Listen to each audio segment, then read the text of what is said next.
அனைவருக்கும் நமஸ்காரம். இப்போ நம்ம சேனல்ல சனி பெயர்ச்சி, குரு பெயர்ச்சி 12 ராசிகளுக்கும் நம்ம தனித்தனி வீடியோ போட்டிருக்கோம். அதன் பிறகு சனி பெயர்ச்சி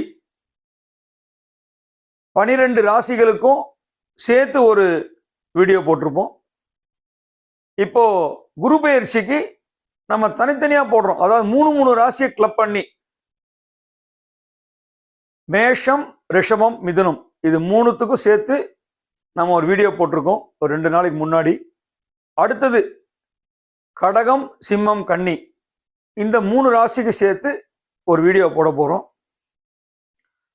அடுத்ததாக துலாம், விருச்சிகம், தனுசு இது ஒரு வீடியோ.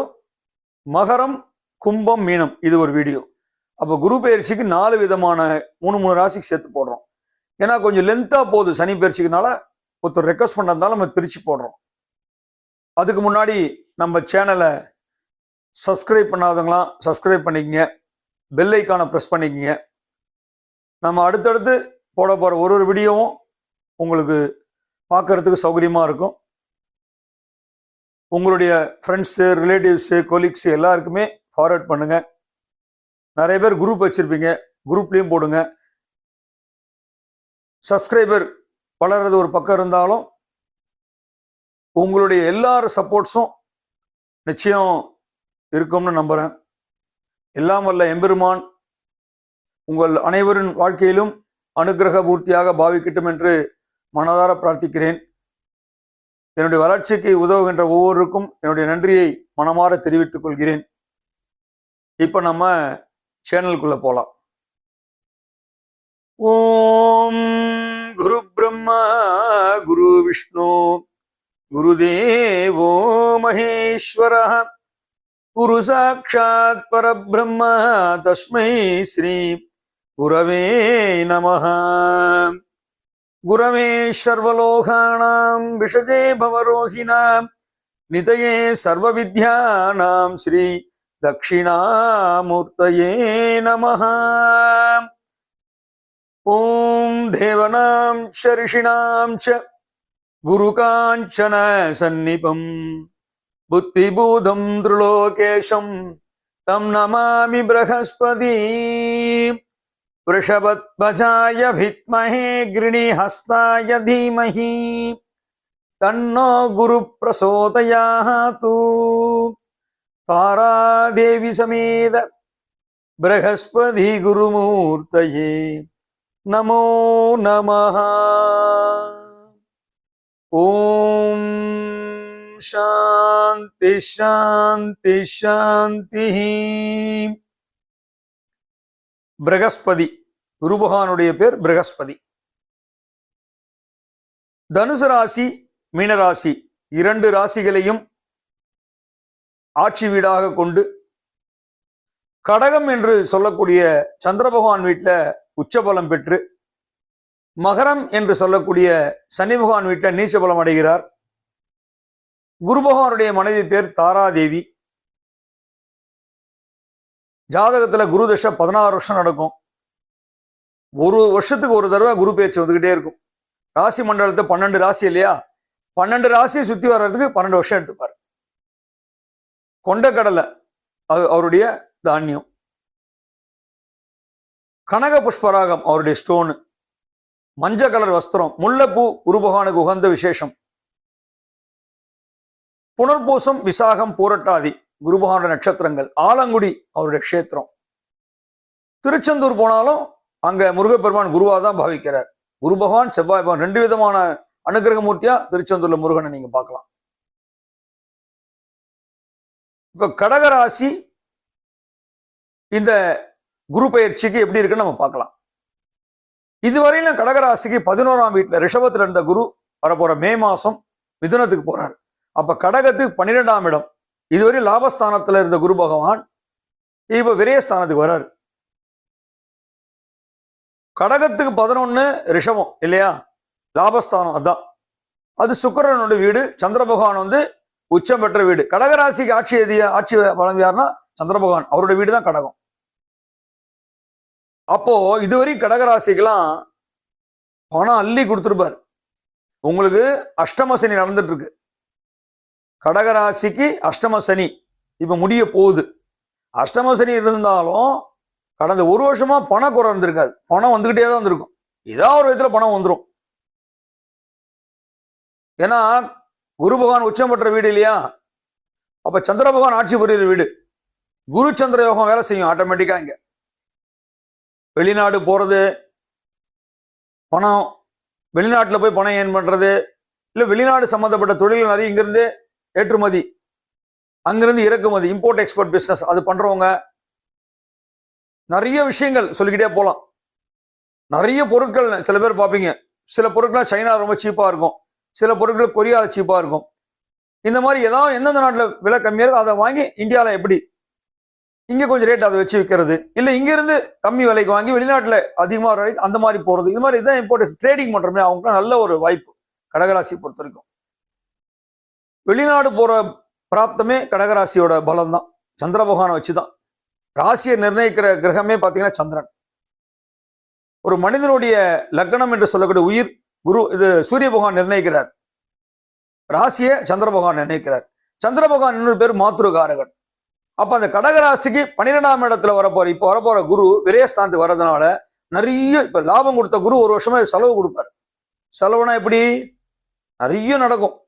எல்லா சுப செலவுகள் தான். கல்யாணம் பண்றது, வீடு கட்டுறது, சீமந்தம் பண்றது, அதே மாதிரி ஒரு அபார்ட்மெண்ட் வாங்குறது, ஒரு இன்வெஸ்ட்மெண்ட், ஒரு தங்கம் வாங்குறது, நிறைய சொல்லிக்கிட்டே போலாம். நிறைய செலவுகள் எல்லாமே சுப செலவுகளாக தான் நடக்கும். ஒரு கோவில் கட்டுறது, திருப்பணி பண்றது, கும்பாபிஷேகம் பண்றது, பொது காரியங்கள், நிறைய தர்ம காரியங்கள் பண்றது, இப்படி நிறைய சொல்லிக்கிட்டே போலாம். இது எல்லாமே குரு பகவான் பண்ண போறாரு. உங்களுக்கு கடகராசிக்கு நடக்க போகுது அடுத்த ஒரு வருஷத்துக்கு. அப்ப கடகராசிக்கு 4ஆம் இடம் என்னன்னு கேட்டீங்கன்னா துலாம். அந்த துலா ராசியை குரு பகவான் 5ஆம் பார்வையா பாக்குறாரு. அப்ப என்ன ஆகுது? சுகஸ்தானம். 4ஆம் இடம் சுகஸ்தானம். சுகஸ்தானம், தாய்ஸ்தானம், இதெல்லாம் 4ஆம் இடம். சொத்துக்களுக்கும் 4ஆம் இடம் தான். அப்ப குரு பகவானுடைய பார்வை உங்க 4ஆம் இடத்தை பாக்குறதுனால நிறைய 12ஆம் இடத்துல வர போறாரு. அங்கிருந்து 4ஆம் இடம் வரை பாக்குறாரு. அப்ப சொல்லவே வேணாம். கடகராசிக்கு ஒரு அற்புதமான காலம். இப்போ அஷ்டம சனி பகவானும் 9ஆம் இடத்துக்கு போயிடுறாரு, பாக்கியஸ்தானத்துக்கு போயிடுறாரு. குரு பகவான் விட்டு மீனராசிக்கு போயிடுறாரு. அப்ப என்ன ஆகுது? உங்களுக்கு ஆட்டோமேட்டிக்கா கடகராசிக்கு அருமையான ஒரு யோகம் பிரமாதமா இருக்க போகுது. பொதுப்படையா நான் சொல்றது சுய ஜாதகத்துல மாறுபடும். திரும்பவும் சொல்றேன், எல்லாருடைய சுய ஜாதகத்திலையும் மாறுபடும். இப்ப நம்ம சொல்றது பொதுவான விஷயங்கள் தான். அதே நேரத்துல கடகராசிக்கு 6ஆம் இடம் சொல்லக்கூடிய தனுசு ராசியை குரு பகவான் தன்னுடைய 7ஆம் பார்வையா பாக்குறாரு. உங்களோட ருணரோக சத்துருஸ்தானத்தை குரு பகவான் பாக்குறாரு. பொதுவா 6ஆம் இடம்ன்றது ஒரு எப்படி சொல்றது நெகட்டிவான விஷயங்கள், ஒரு வம்பு வழக்கு சண்டை சச்சரவு, இந்த மாதிரி ருணரோக சத்துருஸ்தானம் எல்லாம் மைனஸ். அது பூரா 6ஆம் இடம். அந்த 6ஆம் இடத்தை குரு பகவான் தன்னுடைய 7ஆம் பார்வையா பாக்குறாரு மிதுனத்திலிருந்து. குரு பகவான் பார்வை படுறதுனால நெகட்டிவிட்டி எதுவும் மேக்சிமம் அந்த அளவுக்கு வராது. வந்தாலும் அதை பாசிட்டிவா கன்வெர்ட் பண்ணி கொடுத்துருவார். அதாவது கெட்டது கெட்டிடில் கிட்டிடும் ராஜயோகம்னு ஒண்ணு இருக்கு, அது வேலை செய்யும். அதே நேரத்தில் உங்க கடகராசிக்கு குரு பகவான் உச்சபலம் பெற்ற வீடு உங்க ராசியில. அது உங்களுக்கு இன்னும் ஒரு பெரிய பிளஸ் பாயிண்ட். அப்ப 6ஆம் இட குரு பகவான் பாக்குறதுனால உங்களுக்கு எதுவும் நெகட்டிவா நடக்காது, எல்லாமே ஆல்மோஸ்ட் பாசிட்டிவா தான் நடக்கும். ஏன்னா குரு பகவானே தெய்வ சங்கல்பம் புரிஞ்ச கிரகம் இல்லையா? அதனால ஒரு அருமையான ஒரு காலம் தான் உங்களுக்கு. அதே நேரத்துல கடகராசி 8ஆம் இடம் கும்பம், ஆயுள் ஸ்தானம். 8ஆம் இடம் ஆயுள் பலம் இல்லையா? அதை குரு பகவான் 9ஆம் பார்வையா பார்க்க போறோம். அது இன்னும் விசேஷம். உங்களுடைய ஆயுள் பலம் இம்ப்ரூவ்மெண்ட் ஆயிடும். அது ஆக்சுவலி கும்பம் யாரு? சனி பகவான். ஆயுஷ்காரனே அவரு தானே. அப்ப அவர் வீட்டை குரு பகவான் தன்னுடைய 9ஆம் பார்வையா பாக்குறாரு. இப்போ சனி பகவான் போயிருக்கிறதும் குரு பகவான் வீட்டு தான் போறாரு மீனராசிக்கு. அப்ப என்ன ஆகும்? உங்களுக்கு ஆயுள் பலம் நல்லா இருக்கும். ஹெல்த்ல பிரச்சனை வராது கடகராசிக்கு. உடல்நிலையில பெரிய பாதிப்புலாம் வராது. நீங்க டைமுக்கு சாப்பிட்றது, தூங்குறது, டிராவல் பண்ணும்போது கொஞ்சம் கரெக்டா பண்ண சில விஷயங்கள்லாம் நீங்க கடகராசிக்காரன் பிளான் பண்ணி தான் எல்லாத்தையும் பண்ணுவீங்க. உலகத்திலேயே 12 ராசிலையும் பிளான் பண்ற ராசியில கடகராசி மிஞ்ச முடியாது. அதே நேரத்துல சுயநலம் பொருந்திய ஒரு ராசி இது. இங்க குரு உச்சன்றதை தாண்டி சந்திரனுடைய பலம் இங்க இருக்கு இல்லையா? எப்பவுமே பாத்தீங்கன்னா காலபுருஷ தத்துவப்படி இது 4ஆம் வீடு, தாய்ஸ்தானம்.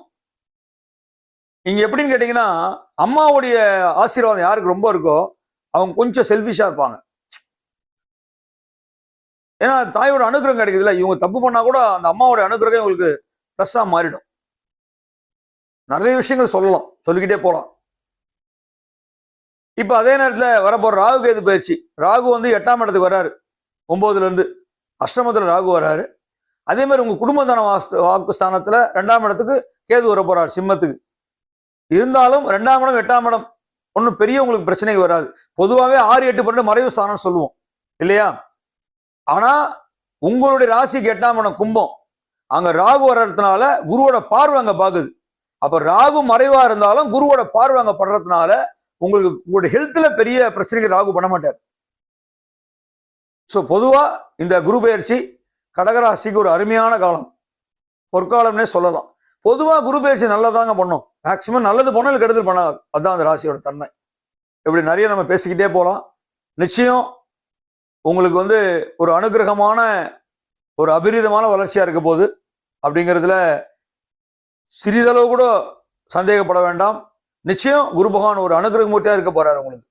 அடுத்ததாக நம்ம இப்போ அதே மாதிரி இந்த கடகராசி பார்த்தீங்கன்னா என்னென்ன வரும்னு கேட்டீங்கன்னா, புனர்பூசம் 4ஆம் பாதம் குரு பகவான் நட்சத்திரம். அதே மாதிரி பூசம் 4 பாதங்கள் சனி பகவான் நட்சத்திரம். ஆயில்யம் 4 பாதங்கள் புத பகவான் நட்சத்திரம். இந்த 9 பாதங்கள் உள்ளடக்கியது தான் இந்த கடகராசி. அப்போ குரு பகவான், சனி பகவான், புத பகவான் 3 நட்சத்திர புள்ளியும் கடகத்துல விழுது. இப்ப நீங்க புரிஞ்சுக்கலாம் கடகத்தோட பலம் என்னன்றது. காலபுருஷ தத்துவப்படி அம்மா ஸ்தானம் இது. சொத்துக்கள்லாம் கூட இதுதான். சரிங்களா? இப்போ அடுத்தது 5வது காலபுருஷன் 5வது ராசியான சிம்ம ராசி. சிம்மம் அதாவது இங்கிலீஷ்ல லியோன்னு சொல்லுவோம். பலம் பொருந்திய ஒரு வீடு. ஏன்னா சூரிய பகவான் ஆட்சி புரியுற இடம் இல்லையா? அப்ப எப்படி இருக்கும் பாருங்க. நவகிரகத்துல பிரதானமே அவரு தான். அவருடைய சொந்த வீடு சிம்மம். லக்னத்தை நிர்ணயிக்கக்கூடியது சூரிய பகவான். அவரை வச்சுதான் நம்ம ஜாதகமே கணிக்கிறோம். லக்னம்னா உயிர், ராசினா உடல். அப்ப அந்த லக்னத்தை கணிக்கிறது சூரியனை வச்சுதான். மக நட்சத்திரத்தில் வருகின்ற 4 பாதங்கள், பூர நட்சத்திரத்தில் வருகின்ற 4 பாதங்கள், உத்தர நட்சத்திரத்தில் வருகின்ற 1ஆம் பாதம், இது 9 பாதம் உள்ளடக்கியதான் சிம்ம ராசி. மகம் கேது பகவான் நட்சத்திரம், பூரம் சுக்கிர பகவான் நட்சத்திரம், உத்திரன் சூரிய பகவான் நட்சத்திரம். இப்ப உங்களுக்கு புரிஞ்சிருக்கும். இப்ப உங்க ராசிக்கு 11ஆம் வீட்டு வரைக்கும் 10ஆம் இடத்துல இருந்தாரு குரு பகவான் தொழில் ஸ்தானத்துல. பொதுவா 10ல குரு வந்தா பதவி பறிபோகணுவாங்க, அப்படிலாம் கிடையாது. இடமாற்றங்கள் கொடுப்பாரு. இருக்கிற தொழில் விட்டு அடுத்த தொழிலுக்கு ஜம்ப் பண்ண வைப்பாரு.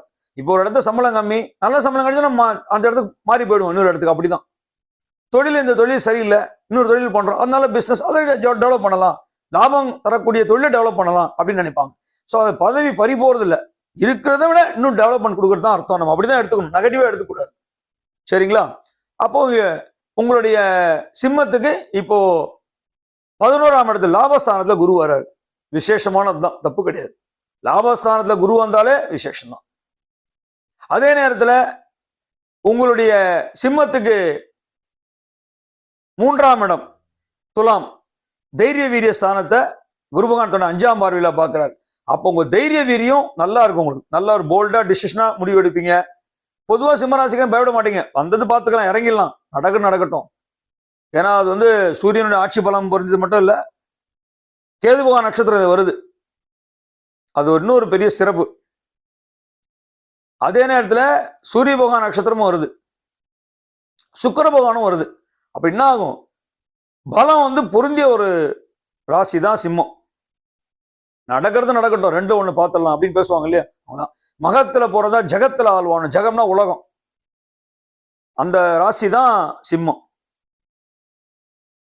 இந்த சிம்ம ராசி பார்த்தீங்கன்னா சூரிய பகவான் சொல்லிட்டு இல்லையா? சூரிய பகவானோட வீடு உங்களுக்கு தெரியும் சிம்மம். அது இல்லாம அவர் மனைவி 2 மனைவி, சாயாதேவி உஷாதேவி.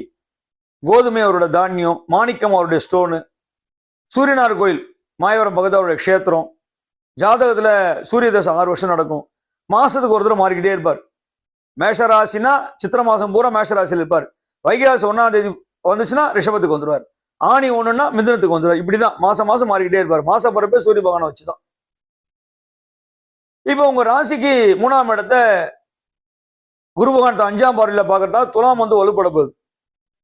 இளைய சகோதரம், தங்கை தம்பி, இவங்க உறவுகள் நல்லா மேம்படும். ஏதாவது பிரச்சனைகள் இருந்தாலும் அது எல்லாம் மாறி ஒரு நல்ல விதமா மாறக்கூடிய ஒரு அனுகிரகம் கிடைக்க போகுது. தொலைத்தொடர்பு துறை பிசினஸ் பண்றவங்க, கம்யூனிகேஷன், செல்போனு, மொபைல் போன்லாம் சொல்றோம், இந்த மாதிரி கம்ப்யூட்டர், இந்த மாதிரி நிறைய விஷயங்கள், இன்டர்நெட்லாம், இந்த மாதிரி துறையில பிசினஸ் பண்றவங்களுக்கு நல்ல ஒரு அதிர்ஷ்டம், வேலை பார்க்க நல்ல ஒரு டெவலப்மெண்ட் இருக்கும். அதே நேரத்தில் சிம்மத்துக்கு 5ஆம் இடம் பூர்வ புண்ணிய ஸ்தானம் தனுசு, அது குருபகவான் தன்னுடைய 7ஆம் பார்வையா பார்க்கிறார். பூர்வ புண்ணியம் வலுப்பட்டாலே பெரிய விஷயங்க. உங்க பூர்வ புண்ணிய ஸ்தானத்தை குருபகவான் பார்க்கறதுனால நிச்சயம் உங்களுக்கு ஒரு பெரிய அனுகிரகம், பெரியவங்களோட ஆசீர்வாதம், தாத்தா பாட்டி உங்களோட மூதாதையர்கள் இவங்களை பற்றிய இவங்களுடைய அனுகிரகம்லாம் நிச்சயமா உங்களுக்கு கிடைக்கும். அதே மாதிரி பூர்வ புண்ணிய ஸ்தானம் யாருக்கு ஒருத்தருக்கு வலுப்பெறுதோ அவங்க லைஃப்ல நல்ல ஒரு ஸ்டேஜுக்கு போகக்கூடிய ஒரு வாய்ப்பு. சிம்மத்துக்கு அது ஒரு பெரிய பிளஸ் பாயிண்ட். சிம்மத்துக்கு என்ன, இதுவரை கண்டக சனி, இப்ப அஷ்டம சனியா வரப்போகுது. சனி பகவான் உங்களுக்கு வந்து அஷ்டம சனியா வந்தாலும் நீங்க ரொம்ப யோசிக்காதீங்க, அது குரு பகவானோட வீட்டுக்கு போறதுனால. அதே நேரத்துல உங்களுடைய 7ஆம் வீடு கும்பம், 7ஆம் இடம் என்ன, களத்திரஸ்தானம். களத்திரஸ்தானம் கல்யாணம், நண்பர்கள், கூட்டாளி, இதெல்லாம் குரு பகவான் தன்னுடைய 9ஆம் பார்வையா அங்க பாக்குறாரு. சிம்மத்துக்கு 7ஆம் வீட்டை குரு பகவான் 9ஆம் பார்வையா பாக்குறாரு கும்பத்தை. அது விசேஷம். ஸோ கல்யாணம் நல்லபடியா நடக்கும், கல்யாணம் ஆகாத கல்யாணம் ஆகும், தொழில் இம்ப்ரூவ்மெண்ட் நடக்கும், நண்பர்கள் வட்டம் பெருகும். அங்க ராகு வருவார். இப்ப அடுத்து கேது வந்து சிம்மத்துக்கு அவர் ஜென்ம கேது வர போறாரு. ஆனா நீங்க பயப்பட தேவையில்லை. ஜென்ம கேதுவா வந்தாலும் உங்களுக்கு குரு பகவானுடைய பார்வை ராகு மேல படுறதுனால சர்பத்துல பாதி ராகு பாதி கேது, அதனால ராகு பகவானுடைய பார்வை அங்க விழும். எங்கன்னு கேட்டீங்கன்னா சிம்மத்து மேல. அதனால கேது, ஜென்ம கேது கொஞ்சம் கஷ்டம்தான். கொஞ்சம் மைண்டு கொஞ்சம் ஸ்டடி இல்லாம கொஞ்சம் டைவர்ட் பண்ணிட்டே இருப்பாரு. அதாவது நீங்க ஒரு வேலையை பிளான் பண்ணீங்கன்னா அது வேற வேலைக்கு போற மாதிரி இருக்கும். ஸோ டைவர்ட் பண்ணுவார், ஆனா பயப்படுற மாதிரி எதுவும் பண்ண மாட்டார். அதே நேரத்தில் உங்களுக்கு ஆயுள் ஸ்தானம் 8ஆம் இடம், சிம்மத்துக்கு 8ஆம் இடம் எது, மீனம். அங்கதான் இப்போ சனி பகவான் போறாரு. ஸோ ஆயுள் பலம் நல்லா இருக்கும், ஹெல்த் வைஸ் நல்லா இருக்கும். டிராவல் பண்ணும்போது கொஞ்சம் பார்த்து டிராவல் பண்ணுங்க. வண்டி ஓட்டுறது, வண்டி வாகனத்துக்கு வந்து பார்த்து பண்ணுங்க. மற்றபடி பயப்படுற மாதிரி சிம்மத்துக்கு எதுவுமே கிடையாது. 8ஆம் இடம் அஷ்டம சனி, சில சில பாதிப்புகள் இருக்கும். ஆனா அங்க குரு பகவான் வீடா இருந்தாலும் உங்களை பெரிய இதுல கொண்டு போக மாட்டாரு. பண உறவுக்கெல்லாம் குறை இருக்காது. சிம்மராசிக்கு வந்து குரு பயிற்சி ரொம்ப பிரமாதம் சொல்ல முடியாது, பட் ஓகே, ஓரளவுக்கு நார்மலா போகும். பயப்படுற மாதிரி எதுவும் இல்லை. சரிங்களா? அடுத்தது காலபுருஷன் 6வது ராசியான கன்னி ராசி. இங்க வந்து முக்கியமா நீங்க கவனிக்க வேணும், புத பகவான் 2 பலம் கொண்ட வீடு தான் கன்னி. 12 ராசியிலேயே தன் வீட்டுக்கு தானே ஆட்சி உச்சம் 2 பலமா இருக்கிற ஒரு கிரகம்னா அது புதன். அது எங்கன்னா கன்னியில. இங்க பாத்தீங்கன்னா உத்திர நட்சத்திரத்தில் வருகின்ற 3 பாதங்கள், 2, 3, 4 பாதங்கள் உத்திரத்துல. அஸ்த நட்சத்திரத்தில் வருகின்ற 4 பாதங்கள், சித்திர நட்சத்திரத்தில் வருகின்ற 1ஆம் பாதம், 2ஆம் பாதம். ஸோ இந்த 9 பாதங்கள் உள்ளடக்கியதுதான் கன்னி. இங்க வந்து பாத்தீங்கன்னா சுக்கிர பகவான் நீச்சம் அடைகிற இடம், புத பகவான் ஆட்சி பலம் உச்ச பலம் பெற இடம். கன்னி ராசிக்கு இப்போ குரு பகவான் 9ஆம் இடத்துல இருந்தார், ரிஷபத்துல பாக்கிய குருவா இருந்தார், பாக்கிய ஸ்தானத்துல. இப்போ 10ஆம் இடம் தொழில் ஸ்தானத்துக்கு வரார்.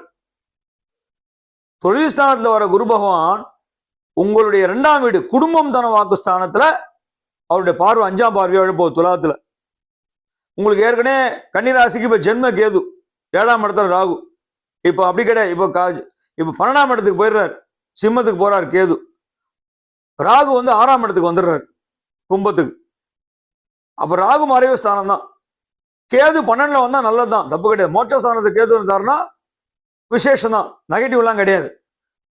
ஒருத்தருடைய ஜாதகத்துல 12ஆம் இடம் என்பது விரயஸ்தானம், சயன அயன போகஸ்தானம், சொல்லிட்டே போலாம், மோட்சஸ்தானம் இப்படின்னு சொல்லலாம்.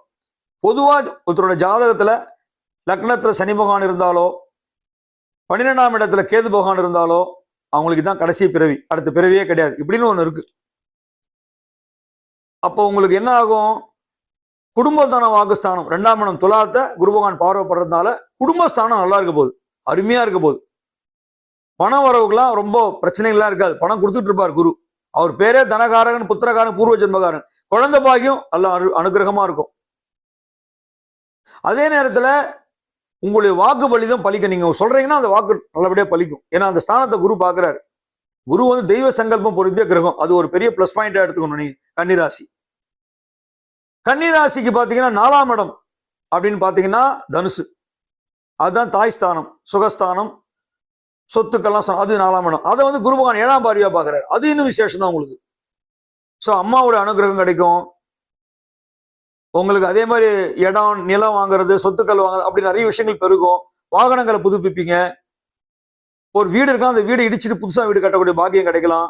வீடை நல்லா ஒரு ஆல்ட்ரேஷன் பண்ணி நல்லா புது வீடா மாத்திருக்கிற சங்கல்பங்கள் கிடைக்கலாம். இன்னொரு ப்ராப்பர்ட்டிஸ் இன்க்ரீஸ் பண்ணக்கூடிய வாய்ப்புகள் கிடைக்கும். நிறைய சொத்துக்கள் வாங்கக்கூடிய அமைப்பும் கிடைக்கலாம். இதுக்கெல்லாம் என்ன வேணும்? பணம் வேணும். ஏன்னா உங்க 2ஆம் இடம் தனஸ்தானத்தே குரு பகவான் 5ஆம் பார்வையை பார்க்கறாரு. அப்ப பணமும் வரப்போ இதுவும் நடக்க போகுது. இப்படி நிறைய சொல்லிக்கிட்டே போலாம் உங்களுக்கு. அதே நேரத்தில் உங்களுடைய 6ஆம் இடம் கும்பத்தை குரு பகவான் தன்னுடைய 9ஆம் பார்வையை பார்க்க போறாரு. 6ஆம் இடம்ன்றது பொதுவாக மறைவு ஸ்தானம். 6, 8, 12. ராகு பகவான் இப்போ அங்க வர போறாரு. சனி பகவான் மாறிட போறாரு. உங்க ராசிக்கு 6ல இருந்து சனி பகவான் 7ல போறாரு. அப்போ உங்களுக்கு வந்து கண்டக சனி ஆரம்பம். கன்னிராசி கண்டக சனி ஆரம்பிக்க போது. அதே நேரத்தில் ராகு பகவான் 6ல வரும்போது குருவோட பார்வை 9ஆம் பார்வையை கும்பத்தை பார்க்கறதா ராகுவோட பிரச்சனைகள்லாம் ஒன்றும் உங்களுக்கு இருக்காது அந்த அளவுக்கு. என்ன 12ல கேது வந்துச்சுன்னா நிறைய விஷயத்த உங்களுக்கு கொஞ்சம் டைனமோவா இருக்கும். ஏன்னா லாபஸ்தானம் 11 கடகம் இல்லையா? தொழில தான் இப்ப குரு உட்கார போறாரு. சோ 12ல கேது தான் விரைய ஸ்தானத்துக்கு கேது இருக்காது, செலவு கொடுப்பாரு. நிச்சயம் கொடுப்பாரு. கேது பகவானை போய் செலவு கொடுத்தாருன்னா ஒன்றும் பெருசா குரு பகவான் மாதிரி தான் வரும். நேர்மை அப்படின்னு ஒரு கிரகம்னா அது கேது தான். நேர்மையா நடந்துக்கணும், ஹானஸ்டா இருக்கணும்னா அது கேது. ஆன்மீகத்துக்கு ரொம்ப அனுகிரகமான கிரகம்னா அது கேது. விநாயகர் பெருமான் எவ்வளவு வழிபடுறீங்களோ கேதுவோட பலம் வந்து உங்களுக்கு கூடும். நெகட்டிவ் எல்லாம் பாசிட்டிவா மாறும். ராகு போல கொடுப்பனம் இல்லை, கேது போல கெடுப்பன அப்படின்னு ஒரு பழமொழி சொல்லுவாங்க. ஆனா அப்படி கிடையாது. 7 வருஷம் கேது தசை ஒருத்தன் கடக்கிறான்னா அடுத்த 20 வருஷம் சுக்கிர தசை தூக்கி விடும் லைஃப்ல. அதே மாதிரிதான் ராகு தசை 18 வருஷம் கடந்தானா அடுத்து 16 வருஷம் குரு தசை. ஸோ இருக்கிற 9 கிரகத்திலே பவர்ஃபுல் கிரகம்னா அது கேது தான். ஸோ அதனால 12ஆம் இடத்துக்கு கேது வந்தாலும் நீங்க பயப்பட தேவை. விநாயகரை வணங்குங்க. தெரு நாய்லாம் இருக்கு பாத்தீங்களா? நாய்களுக்கு உணவளிங்க. நிச்சயம் கேதுவோட அனுகிரகம் உங்களுக்கு கிடைக்கும். புரியுதுங்களா? இப்போ அதே மாதிரி உங்களுக்கு 6ஆம் இடம் ருணரோக சத்துருஸ்தானம் கும்பம் இல்லையா? அதை வந்து குரு பகவான் 9ஆம் பார்வை பார்க்கறதுனால நீங்க பயப்பட தேவையில்லை. நெகட்டிவா எதுவும் நடக்காது. 6ஆம் இடம் மறைவு ஸ்தானம் தான். ஸோ குருவோட அனுகிரகம் உங்களுக்கு நிச்சயம் ஒரு அனுகிரகமா கிடைக்க போகுது. அதே நேரத்தில் நீங்க உங்களுக்கு நடக்க போற கண்டக சனி நினைச்சு நீங்க பயப்படாதீங்க. கண்டக சனி சனி பகவானோட பார்வை வேற உங்க ராசியை பார்க்க போகுது. பயப்படாதீங்க ஒன்றும். ஏன்னா குரு பகவான் வீட்டுக்கு தான் போறாரு. அதனால உங்களுடைய தொழில் ஸ்தானம் வலுப்பெறுங்க. குரு 10ஆம் இடத்துல வராரு.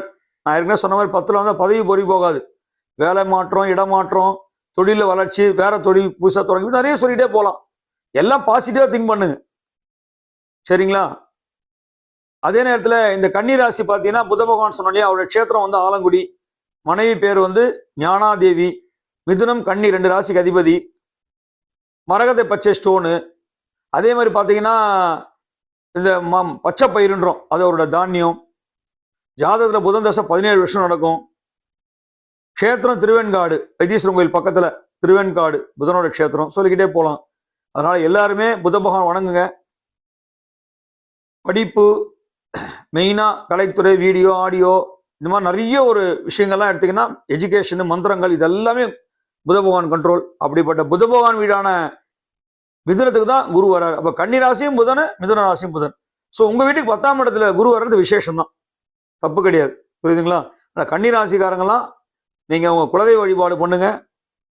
புத பகவான் அனுகிரகம் பரிபூர்ணம் கிடைக்கும். விநாயகரை வணங்குங்க. கடகம், சிம்மம், கன்னி 3 ராசிக்காரங்களும் குரு பயிற்சிக்கு முன்னாடியோ இல்லை பின்னாடியோ டைம் கிடைக்கும் போது ஆலங்குடி க்ஷேத்திரம் போயிட்டு வாங்க. எளியோர்களுக்கெல்லாம் உதவி செய்யுங்க. நீங்க எந்த அளவுக்கு வறுமை கோட்டு கீழே இருக்கவங்கள நீங்க உதவி செய்றீங்களோ அந்த அளவுக்கு கடவுள் வந்து உங்களுக்கு வறுமையே இல்லாம உங்க லைஃப் வச்சிருப்பாரு. தானத்தில் சிறந்தது அன்னதானம் மாதிரி அன்னதானம் பண்ணுங்க. அதே மாதிரி ஏழை குழந்தைகளுடைய படிப்புக்கு நிறைய செய்யுங்க. ஏன்னா வித்யாகாரகன் புதன், அவர் வீட்டுக்கு தான் குரு வராரு. அதனால நிச்சயம் நீங்க நல்லது பண்ண உங்களுக்கு தொழில் இம்ப்ரூவ்மெண்ட், தனம், பணம் கொடுத்துக்கிட்டே இருப்பார். உங்க எல்லோருடைய வாழ்க்கையிலும் இந்த குரு பயிற்சி நல்ல விதமாக அமைய நானும் எல்லாம் வல்ல எம்பெருமானை மனதார பிரார்த்திக்கிறேன். உங்கள் அனைவருக்கும் குரு பகவானுடைய ஆசீர்வாதம் பரிபூர்ணமாக கிடைக்கட்டும் என்று மனதளவில் வேண்டுகிறேன். ஓம் நம சிவாய, ஓம் நம சிவாய, ஓம் நம சிவாய.